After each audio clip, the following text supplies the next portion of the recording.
Hello అండి. అందరికీ నమస్తే. నేను సుపర్ణ ఫ్లేవర్స్‌కి అందరికీ స్వాగతం. ఈరోజు మనం ఈ వీడియోలో కార్తీక మాసంలో తప్పకుండా తినవలసిన నేతి బీరకాయ పచ్చడిని తయారు చేసుకోబోతున్నాం. దీనిలో సహజంగానే మంచి ఆరోగ్య ప్రయోజనాలున్నాయండి.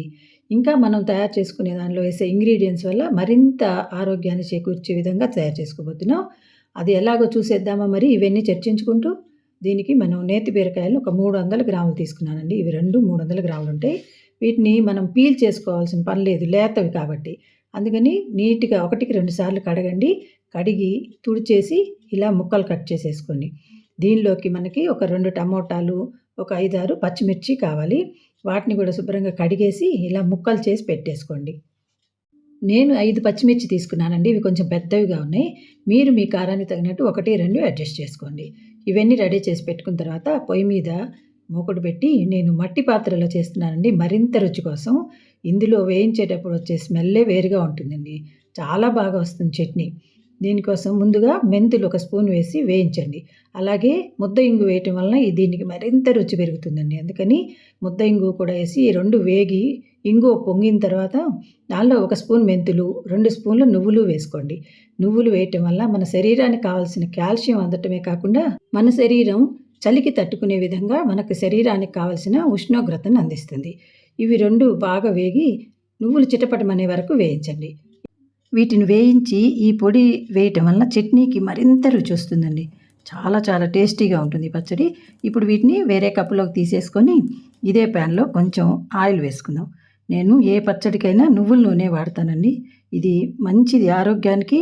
పైన చలికాలంలో నువ్వుల నూనె వాడుకుంటే శరీరానికి మంచి ఉష్ణోగ్రతను అందిస్తుంది వేడిగా ఉండటానికి. అందుకని నువ్వుల నూనె ఎక్కువ వాడుతూ ఉంటాను. నువ్వుల నూనె వేసేసి ఈ మనం కట్ చేసుకునే ముక్కలన్నీ వేసేసి మూత పెట్టేద్దాం. 10 to 15 మినిట్స్కి చక్కగా ఉడికిపోతాయండి ఇవి. తరచుగా ఈ నేతి బీరకాయని తీసుకోవటం వల్ల పొట్టలు అల్సర్స్ అవి రాకుండా ఉంటాయటండి. అంతేకాకుండా లివర్ ఫ్యాటీ అవ్వకుండా ఉంటుందిట. ఇంకా మన బ్లడ్ని మంచిగా ప్యూరిఫై చేయగలుగుతుందిట లివరు. ఇంకా స్కిన్ గ్లో అవుతుంది. అలాగే క్యాన్సర్ సెల్స్ని ఎక్కువగా పెరగకుండా కూడా చూస్తుంటండి. అందుకే ఇవన్నీ ఉన్నాయి కాబట్టే మన డాక్టర్ గారు మంతెన సత్యనారాయణ గారు ఎక్కువగా వీటిని దొరికినప్పుడల్లా తీసుకోమని చెప్తూ ఉంటారు. ఇలా ఇవి ఉడికిన తర్వాత ఇందులో ఒక పావు స్పూన్ పసుపు, పెద్ద నిమ్మకాయ సైజ్ అంత చింతపండు, ఈ పచ్చడికి సరిపోయేంత సాల్ట్ ఒక ఫుల్ స్పూన్ వేసాను నేను. మీ రుచికి తగినట్టు మీరు వేసుకోండి. తర్వాత కొత్తిమీర కూడా వేసి ఆపేస్తే స్టవ్ ఇవి చక్కగా మగ్గిపోతాయి. వీటిని పక్క నుంచి పూర్తిగా చల్లారే వరకు ఈలోపు మనం మిక్సీ జార్ తీసుకొని అందులో మనం ముందుగా వేయించి పెట్టుకున్న నువ్వులు, ధనియాలు, ఇంగువ, మెంతులు వీటిని మెత్తగా పౌడర్ చేసుకున్నాం. ఇది మూత కానండి మంచి కమ్మని వాసన ముక్కుకు తగులుతుంది. అంత బాగుంటుంది 4 చేసిన పౌడరు.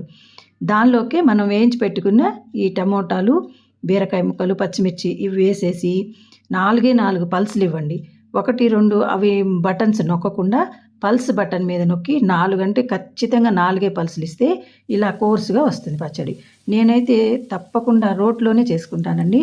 కానీ అందరికీ రోళ్ళు అవైలబుల్గా ఉండవు కాబట్టి మిక్సీలో వేసి చూపిస్తున్నాను. ఇలా చేసుకున్న దానికి పోపు వేసుకుందాం. ఇది కూడా నువ్వుల నూనెనండి. నువ్వుల నూనె 3 స్పూన్లు వేసి అందులో శనగపప్పు, మినపప్పు, ఆవాలు, జీలకర్ర వేసేసి ఎండుమిర్చి, కరివేపాకు ఇవి వేసేసి పోపు పెట్టి అది చల్లారిన తర్వాత ఈ పచ్చడి వేసి కలుపుకుంటే అండి ఆహా అద్భుత పచ్చడి తినే కొద్దీ తినాలనిపిస్తుంది.